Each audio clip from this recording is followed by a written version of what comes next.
এলাম তোমাদের সঙ্গে আবার একটা নতুন ব্লগ নিয়ে, আমাদের চাষবাসের কাজ নিয়ে। তো চলে এলাম তোমাদের সঙ্গে আবার নতুন একটা ব্লগ নিয়ে। তো সেই দিন আবার বলেছিলাম যে আমাদের জমিতে তলা ফেলা হচ্ছে। তো আজকে দেখো বন্ধুরা, আমরা সাত ছড়াতে চলে আসছি। জল হয়েছিল, ওই জন্য আলু লাগানোর অনেকটাই দেরি হয়ে গেছে। ওই জন্য আমরা দেখো সাত ছড়াতে আসছি। কালকে আমাদের পড়া ভাঙা হয়েছে, মানে ধান জমি যে ছিল তাকে ধান কেটে তোলা হয়েছে।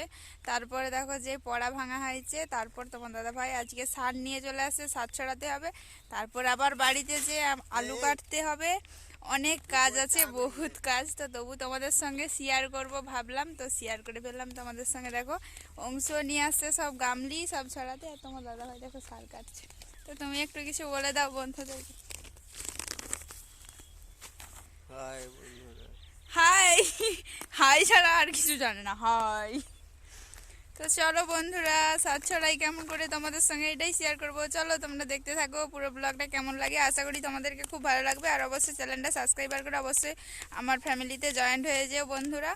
আর অবশ্যই চ্যানেলটা সাবস্ক্রাইবার করে অবশ্যই প্লিজ তোমরা সবাই পাশে থেকো। সবাইকে চলো দেখতে থাকো তোমরা।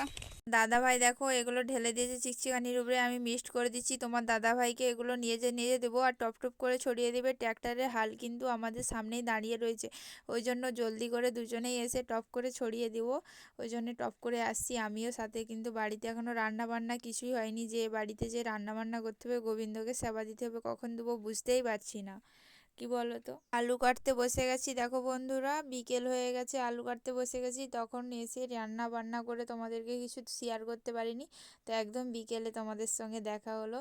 তো দেখো তোমার দাদাভাই আমি আলুগুলো কেটে নিচ্ছি। কি বলো তো, আলুগুলো কেটে রাখলে তবে কাজে বাড়বে, আমরা সকালেই যে লাগিয়ে দিতে পারবো। এদিন বন্ধুরা 9টা 10টাকে আমাদের লাগানো হয়ে গেছিলো। তারপর এমনভাবে মেঘ আসছে না, মানে এত বৃষ্টি আসছে, অদিনের জল। কি বলো তো, অদিনের জল বড়, আর ছোট লোকের কথা বড় গায়ে লেগে যায়, সেরকম বলো তো বড় লেগে যাচ্ছিলো গায়ে। তো যখন আলুগুলো টানছিলাম আর মাটি ঢাকা দিচ্ছিলাম, তখন বৃষ্টি চলে আসছিলো। আমরা তো ভাবলাম যে এক্ষুনি মনে হয় বৃষ্টি নামবে, কিন্তু দেখছি বৃষ্টিটা নামেনি।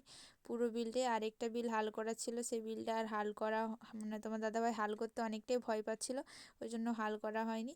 কিন্তু তারপরে হাল করিয়ে সব আলু টালু লাগানো কমপ্লিট হয়ে গেছে। আর 3 কাঠা মাত্র রয়েছে আলু লাগানোর জন্য, সেটা লাগালেই কিন্তু আমাদের কমপ্লিট হয়ে যাবে।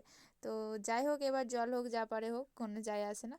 তো বন্ধুরা ভিডিওটা অবশ্যই ভালো লাগলে অবশ্যই লাইক শেয়ার অবশ্যই কমেন্ট করতে ভুলো না। অবশ্যই কমেন্ট করবে, অবশ্যই লাইক শেয়ার করে দিও। নতুন ভিডিও পেতে চ্যানেলটা সাবস্ক্রাইব করে সবাইকে বন্ধুরা টাটা, প্রিয় বন্ধুরা টাটা।